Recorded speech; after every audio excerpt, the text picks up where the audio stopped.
Kag sa numero 1 sa mga balita subong nga adlaw, sanggunian panglungsod ang syudad sa Bacolod nagpatigayon sa special session para tagaan sa otoridad si Bacolod City Mayor Evelio Leonardia nga magpirma sa kasugtanan sa pagbakal sang bakuna kontra COVID-19 samtang ginahanda na ang waiver para sa luyag magpabakuna. May report si Marty Go. Isa ka virtual meeting ang ginpatigayon kagabi sang mga katapo sang Vaccination Council sang Bacolod para istoryahan ang madasig nga pagbakal sang COVID-19 vaccine kung mag-abot na ini sa pungsod. Suno kay Vice Mayor Elcid Familiaran, kung sadto anay ang national government ang magapanguna sa pagbakal sang bakuna para sa mga local government units, subong may bag-o na nga pagsulundan ang National Interagency Task Force.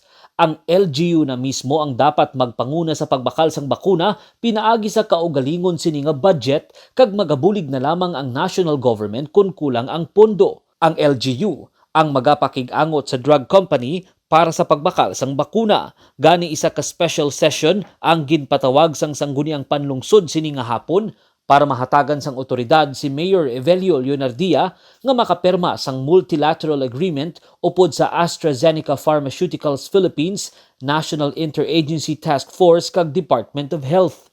Si LGU na iya ang maplet sang iya masarangan, din ang kulang muna ang national government na maprovide. So muna ang reason na may multilateral agreement na kaya si LGU na ang provide yauna. Padayon man karon ang profiling sang Vaccination Council para sa mga persona nga unahon nga dapatan sang bakuna kasubong sa mga frontliners.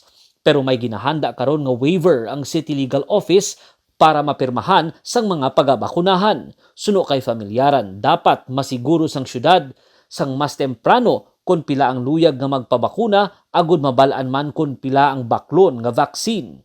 Pero voluntary ni siya.